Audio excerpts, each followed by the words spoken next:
Hello guys, welcome to this channel. आज के इस वीडियो में हम कैलकुलेटर बनाने वाले हैं। हम आ जाते हैं अपने वीएस कोड में।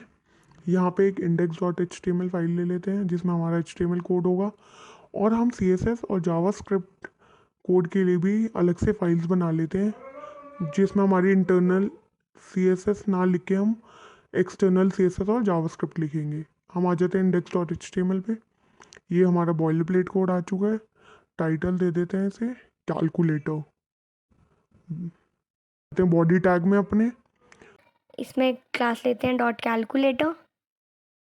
ये हमारा डिव आ चुका है।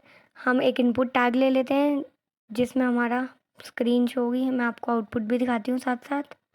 ये हमारा आउटपुट आ चुका है। और फाइल को कर लेते हैं वर्ड रैप। ये अब आपको पूरा कोड शो होगा। यहाँ पे ले लेते हैं एक प्लेस होल्डर। स्टार्टिंग में इसमें ज़ीरो शो होगा।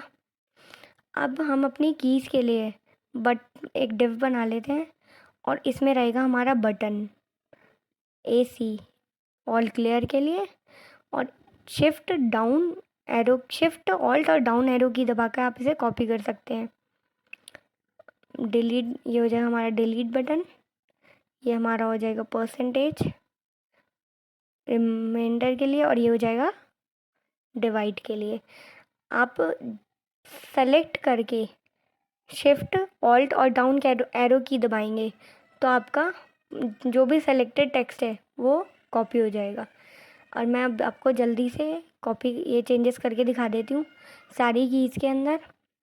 देखिए, ये हमारा बेसिक HTML कोड रेडी है कैलकुलेटर के लिए। आप इस कैलकुलेटर को एक जावास्क्रिप्ट बिगनर प्रोजेक्ट के लिए भी यूज़ कर सकते हैं। ये एक जावास्क्रिप्ट का बिगनर प्रोजेक्ट ही है।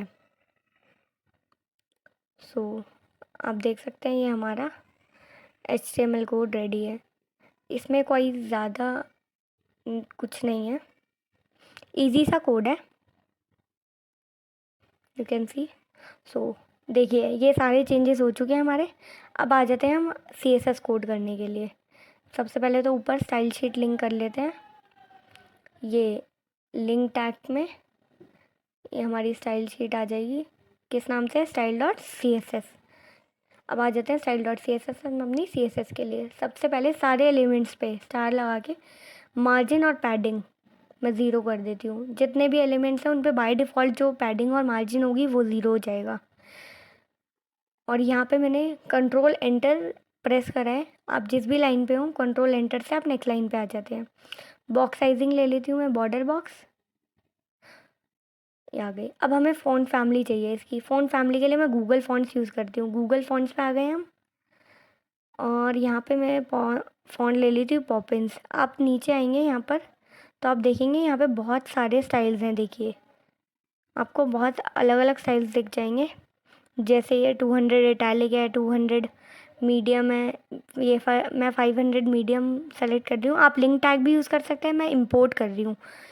इसे कॉपी करेंगे और CSS फाइल में सबसे ऊपर आप इसे अटैच कर दीजिए। ये देखिए, मैं वर्ड रैप कर लेती हूँ, पूरा कोड शो होगा आपको। देखिए, ये हमारा फ़ॉन्ट कोड अप्लाई हो चुका है। अब फ़ॉन्ट फैमिली लगाते हैं। फ़ॉन्ट फैमिली देखिए नीचे दे रखी है, इसे कॉपी करते हैं और कोड में लगाते हैं। इसमें पहले आ रहा है फ़ॉन्ट फैमिली में पॉपिंस और देन सेंस सेरिफ। अगर हमें पॉपिंस कोड नहीं फ़ॉन्ट फैमिली नहीं मिली तो ये फॉल बैक हो जाएगा सेंस सेरिफ पे। अब आ जाते हैं बॉडी टैग में। विड्थ ले लेती हूँ मैं इसकी 100% बॉडी की, और हाइट ले लेती हूँ 100%। 100 VH ले लेते हैं, 100% ले लेते हैं, कुछ भी ले सकते हैं हम। और डिस्प्ले, मुझे इस बॉक्स को अपने सेंटर में लाना है तो मैं या तो ग्रिड यूज़ कर सकती हूँ या फ्लेक्स बॉक्स। मैं यहाँ पे फ्लेक्स यूज़ कर रही हूँ। तो जस्टिफाई कंटेंट उसको, कैलकुलेटर को हॉरिजॉन्टली अलाइन करेगा, और अलाइन आइटम उसे वर्टिकली अलाइन कर देगा कैलकुलेटर को हमारे। ये देखिए, ये कैलकुलेटर सेंटर में आ चुका है हमारा। अब इसमें एक कलर दे देते हैं बैकग्राउंड। मैं दो कलर्स यूज़ कर रही हूँ इसलिए मैं लीनियर ग्रेडियंट यूज़ कर रही हूँ। और यहाँ पे मैं 45 डिग्री दे रही हूँ। आप इसे राइट लेफ़्ट बॉटम कहीं भी दे सकते हैं, टॉप राइट भी दे सकते हैं, टॉप लेफ़्ट बॉटम लेफ़्ट कुछ भी दे सकते हैं। देखिए, बट मैंने इसमें एक एंगल चूज़ करा 45 डिग्री पे, दोनों कलर्स रहेंगे। और मैंने कलर पहले ही चूज़ कर रखा है, ये वाला 0A 0A 0A, एक ब्लैक का शेड है। और एक कलर ले लेती हूँ मैं 3A 4452, ये दोनों ही एक ब्लैक के शेड्स हैं। अब देखिए कलर हमारा आ चुका है। अब हम आते हैं हमारे कैलकुलेटर पे। हम इस क्लास को मॉडिफाई करेंगे CSS से, डॉट कैलकुलेटर लगाएंगे। अब हम इसमें लेंगे सबसे पहले, इस पे लगाते हैं बॉर्डर, इसको एक बॉर्डर देते हैं 1 पिक्सल का सॉलिड। और उसके लिए भी एक मैं कलर चूज़ कर रखा है पहले, देखिए 717377। और अब मैं इसको पैडिंग देती हूँ सबसे पहले, जिससे ये टॉप बॉटम राइट और लेफ्ट सबसे बीच में आ जाएगा, सेंटर में आएगा। अब इसे एक बॉर्डर रेडियस भी दे देते हैं, जिससे इसके कॉर्नर्स सॉफ्ट हो जाए। 16 पिक्सल की देखिए इसके कॉर्नर सॉफ्ट हो चुके हैं। अब इसे हम देते हैं एक बैकग्राउंड कलर, इसके बैकग्राउंड को ट्रांसपेरेंट करते हैं हम, देखिए। और अब इसको बॉक्स शेडो देते हैं एक 0 पिक्सल, 3 पिक्सल, 15 पिक्सल। और अगर आप ये शेडोज़ नेगेटिव देंगे तो ये ऊपर के तरफ शो होंगी। अब अगर मैंने इन्हें पॉजिटिव वैल्यूज़ दी हैं तो आप देखिएगा कैलकुलेटर में नीचे की साइड आपको शेडो शो होगी। इसकी ओपेसिटी आप कितनी भी बढ़ा सकते हैं, मैंने 0.5 रखी है। अब ले लेती हूँ मैं अपना इनपुट को स्टाइल करते हैं अपने। सबसे पहले इसकी विड्थ देते हैं हम इसकी विड्थ को 100% ही रखते हैं। और इसकी हाइट नहीं, इसको बॉर्डर को नन कर देते हैं, बॉर्डर हटा देते हैं इस पे से, देखिए बॉर्डर जा चुका है। और इसको मैं पैडिंग देती हूँ पहले तो, इसको भी टॉप बॉटम और लेफ़्ट राइट सबसे पैडिंग चाहिए, तो इसे पैडिंग देते हैं 24 पिक्सल की। अब देखिए, और मार्जिन देते हैं इसे सबसे, थोड़ा इस सही हो जाएगा। अब बैकग्राउंड, इसको हम बैकग्राउंड देंगे ट्रांसपेरेंट, क्योंकि मुझे इसके पीछे कोई बैकग्राउंड नहीं चाहिए। कंट्रोल एंटर करके नेक्स्ट लाइन में आते हैं, बॉक्स शेडो देते हैं इसे, जो जैसे हमने अपने कैलकुलेटर बॉक्स शेडो दी थी, ऐसे ही एक बॉक्स शेडो इसे देंगे सेम। मैं कलर ले लेती हूँ और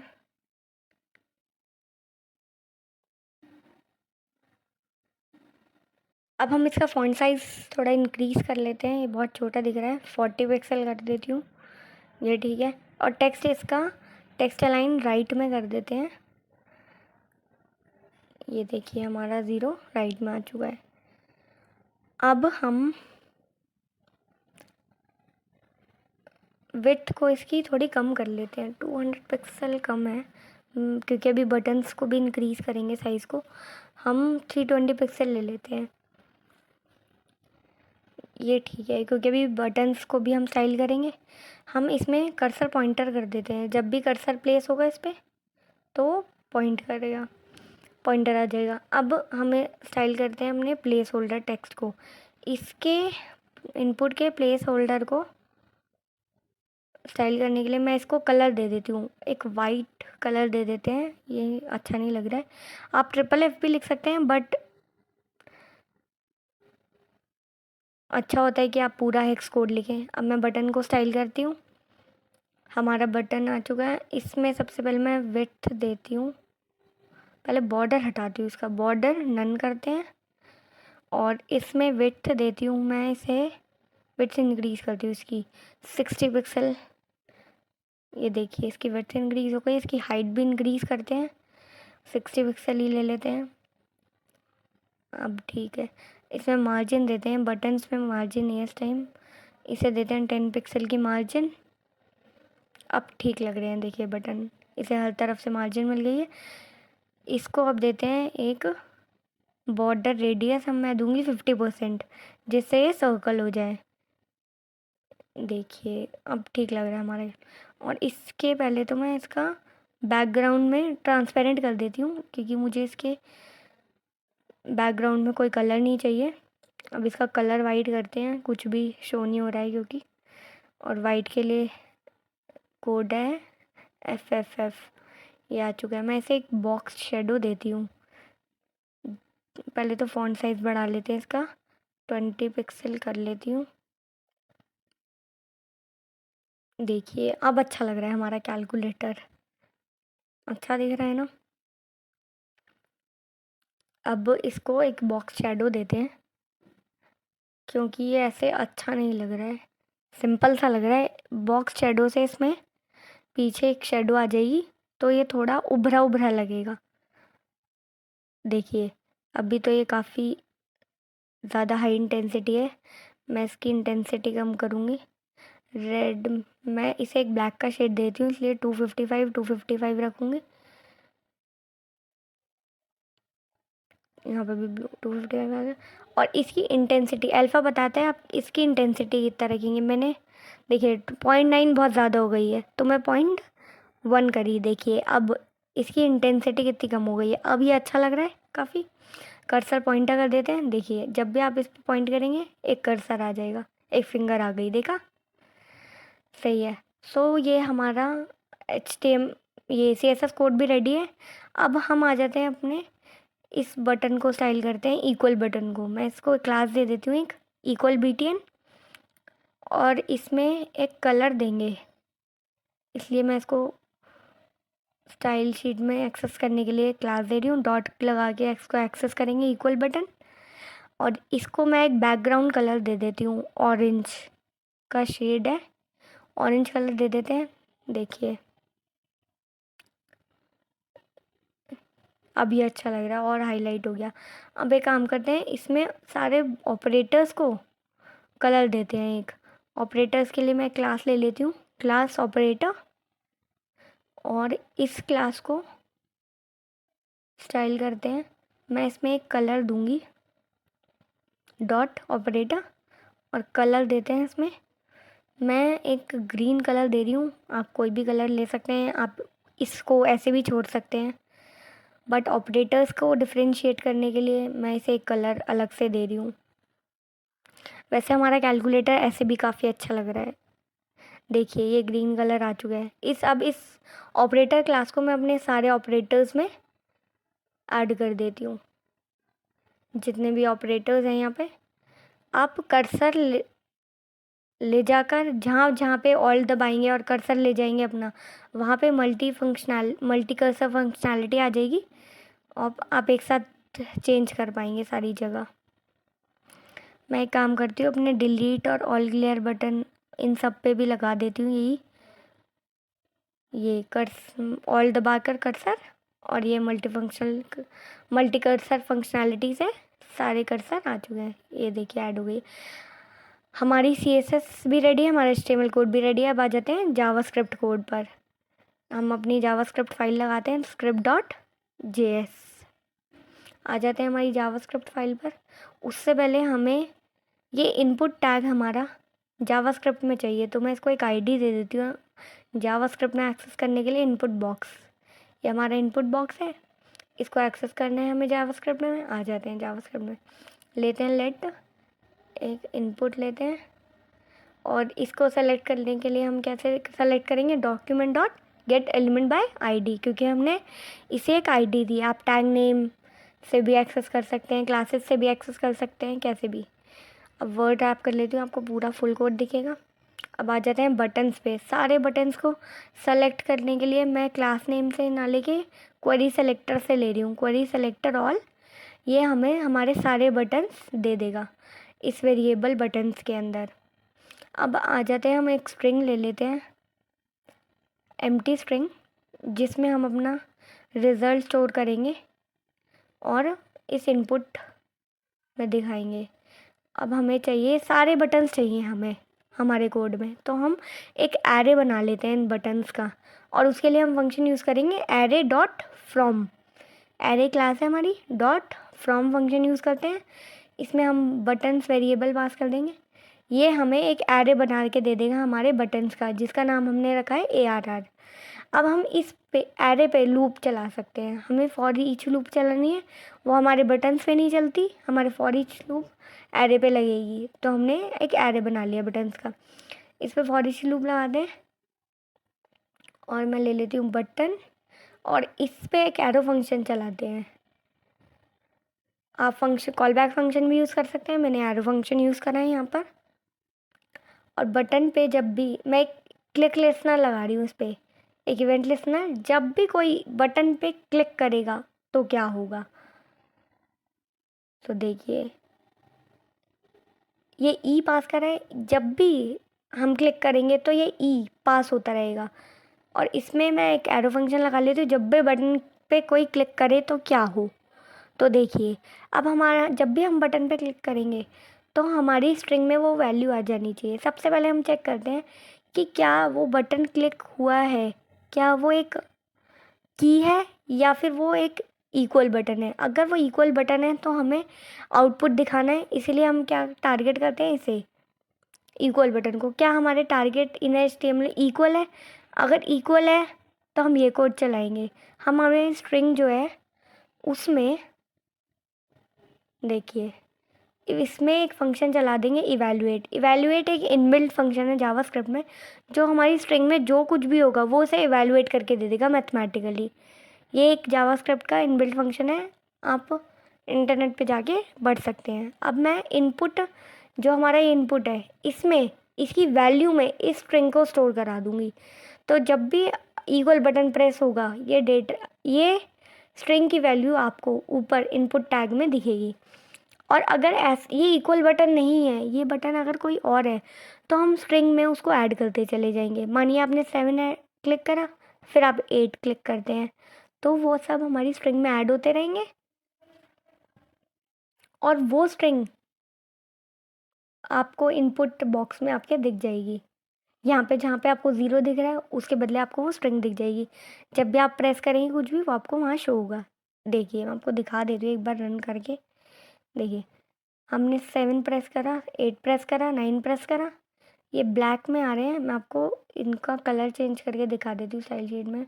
हमने इसको कलर चेंज नहीं करा है। ये 8 देखिए ब्लैक, एक 9, जो भी क्लिक कर रहे हैं हमारे इनपुट बॉक्स में शो हो रहा है। इसका प्लेस होल्डर है ना, ये देखिए इनपुट, इसका कलर वाइट कर देते हैं। हमने प्लेस होल्डर का तो कलर कर दिया था, इसका कलर भी वाइट कर देते हैं। देखिए अब शेष सही शो हो रहा है। अब हम जो भी प्रेस करेंगे वो यहाँ पे ऐड होता जाएगा। देखिए जो भी मैं प्रेस कर रही हूँ वो आपको ऊपर इनपुट बॉक्स में दिख रहा है। देखिए इक्वल भी दिख रहा है अभी, क्योंकि इक्वल इवैल्यूएट हमने सही से करा नहीं है, क्योंकि हमें अभी एक एल्स इफ भी चलाते हैं हम। एल्स इफ, अब हम सबसे पहले टारगेट करते हैं हमारे ये ऑल क्लियर बटन को। अगर ऑल क्लियर बटन पे कोई क्लिक करता है तो क्या होगा। तो हमें ऑल क्लियर बटन पे क्लिक करते ही सारे टेक्स्ट को ज़ीरो कर देना है। तो हम क्या करेंगे, स्ट्रिंग को एम्प्टी कर देंगे। हमारी स्ट्रिंग में एम्प्टी हो जाएगी और वहाँ कुछ नहीं दिखेगा, और प्लेस होल्डर में जो टेक्स्ट है वो ही शो होता रहेगा। और इस स्ट्रिंग की वैल्यू को हम अपनी इनपुट टैग में शो कर देते हैं। देखिए ये इनपुट वैल्यू में हमारी स्ट्रिंग आ गई है। अब ऑल क्लियर पे देखिए 8 दबाया मैंने, 6 किया, अब ऑल क्लियर करती, ऑल क्लियर आ गया। ये क्या हो रहा है, ये ऑल क्लियर नहीं आना चाहिए। सो देखिए ये जो हमने कोड लिखा है इसको हमें एल्स के अंदर रखना पड़ेगा, क्योंकि हमने एल्स इफ ब्लॉक चलाया है। देखिए टैब दबा के सही इंडेंट कर देती हूँ। अब देखिए अब हम कुछ भी प्रेस कर रहे हैं, 8 5 6 4 00। देखिए अब ऑल क्लियर से ये हो जाता है 0। अब हम एक काम करते हैं, हम डिलीट बटन को वो करते हैं। अब अगर हम डिलीट बटन को, एल्स नहीं एल्स इफ यूज़ करना है हमें। अगर हमारा कोई डिलीट बटन पे क्लिक करता है E dot target dot HTML is equals to DEL। अगर कोई इस पर क्लिक करता है तो हमारी स्ट्रिंग में से लास्ट वाला जो भी टेक्स्ट है, लास्ट वाला डिजिट जो है वो हमें हटानी है, रिमूव करनी है। तो हम क्या करेंगे, सबस्ट्रिंग फंक्शन यूज़ करते हैं हमारे स्ट्रिंग का, स्ट्रिंग डॉट सबस्ट्रिंग फंक्शन। ये हमें हमारी स्ट्रिंग रिटर्न सबस्ट्रिंग रिटर्न करके देगा। तो मैं 0 से स्टार्टिंग से लास्ट तक लूँगी और लास्ट से सिर्फ मुझे एक डिजिट रिमूव करनी है, तो मैं स्ट्रिंग डॉट लेंथ -1 ले लूँगी। तो -1 से क्या होगा, ये इसको एक्सक्लूड करके चलेगा जो भी लेंथ होगी। मानिए इसकी लेंथ अगर 4 है तो ये -4 -1 3, तो 3 को एक्सक्लूड करेगा, तो हमें ये 0 1 2 3 डिजिट्स की स्ट्रिंग दे देगा। देखिए 7 पे क्लिक करा, 8 पे क्लिक करा, 9 डिलीट, ऑल क्लियर से क्लियर हो जाता है। देखिए अब मैं कुछ भी, ये हमारा पूरा कैलकुलेटर रेडी है। देखिए अब आप कुछ भी करके देख सकते हैं हमें। देखिए इवैल्यूएट भी कर रहा है ये। इवैल्यूएट एक इनबिल्ट फंक्शन है, आप एक बार गूगल भी करके देख सकते हैं। देखिए हमारा पूरा कैलकुलेटर रेडी है। आप इस कैलकुलेटर को एक जावास्क्रिप्ट प्रोजेक्ट की तरह यूज़ कर सकते हैं एज अ बिगनर। देखिए अगर आपको ये वीडियो पसंद आई तो please like, share and subscribe to this channel. Thank you for watching this video.